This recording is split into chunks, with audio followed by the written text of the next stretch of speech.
आपने शायद नाम सुना होगा सदन कसाई, नाम सुना है? महाप्रभु जगन्नाथ जी के परम भक्त हुए श्री सदन कसाई कसाई थे, मांस विक्रय करते थे। लेकिन तराजू में तोलने के लिए मांस को दूसरे पल्ले में जो भार रखा जाता, बाट रखा जाता, उसकी जगह कुछ पत्थर रखते और गलती से उनको पता नहीं था एक शालिग्राम भगवान थे, तो उनसे मांस तोलते थे। जब मांस तोलते थे तो शालिग्राम भगवान लुढ़कते थे दूसरी तरफ। एक बार कोई साधु जा रहे थे, मुंह पे कपड़ा रख के, कसाई की दुकान है, तो कपड़ा रखते हुए गए, उनकी दृष्टि जैसी पड़ी, साधु तो इसलिए देखते हैं कि भाई इन जीवों का भी, इन पे भी भगवान कृपा करे जो बेचारे निर्दोष रूप से कट गए हैं। साधु की दृष्टि पड़ी तो उन्होंने देखा दूसरे पडले में तो मांस था, ये पर इधर वाले पडले में ऐसा क्यों लग रहा है कि शालिग्राम भगवान है?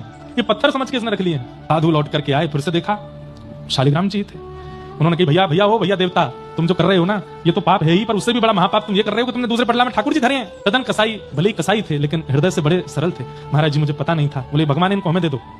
महात्मा ले गए। कथा सबको पता है, मैं सूक्ष्म में जो मूल बात है उस पर आऊंगा, लेकिन थोड़ा सुना दूं, जिन्होंने नहीं सुनी वो सुन लो।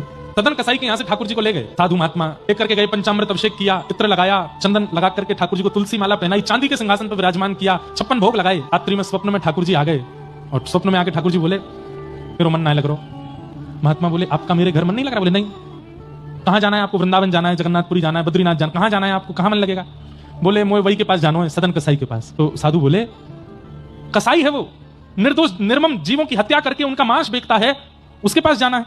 ठाकुर जी बोले वो कैसा भी हो पर हृदय से बहुत सरल है, मुझे उसके तराजू में लुढ़कने में बहुत अच्छा लगता है, मुझे उसके पास छोड़ आओ। महात्मा बोले भगवान कुछ कृपा करो ना। ठाकुर जी बोले वो सदा के लिए सुधर जाएगा, तुम जाकर के जब उसको अनुग्रहित करोगे। महात्मा गए, शालिग्राम जी लेकर के आए तो सदन कसाई उठ गए। बोले भगवान और कुछ लेने आए हैं क्या? और कोई भी भगवान है क्या मेरे पास? बोले नहीं वो तो नहीं है, इनको वापस देने आए। बोले क्यों? बोले ठाकुर जी बोल रहे हैं तुम्हारे तराजू में उनको आनंद आ रहा है, अब तुम इनको रखो अपने पास। सदन कसाई के नेत्र सजल हो गए कि ठाकुर जी 56 भोग, चांदी का सिंहासन, नियमित सेवा, इत्र की सेवा, चंदन की सेवा छोड़ करके यहाँ बदबूदार कसाई खाने में मेरे लिए आ गए। सब छोड़ करके मेरे लिए ठाकुर जी आ सकते हैं, तो क्या मैं ठाकुर जी के लिए दुष्कर्म नहीं छोड़ सकता?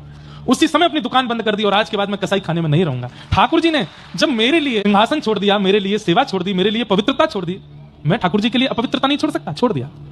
बंधुओं, अगर ये विचार हर वो व्यक्ति करने लगे जिसके घर में ठाकुर जी की सेवा है तो उसका घर ही मंदिर बन जाएगा।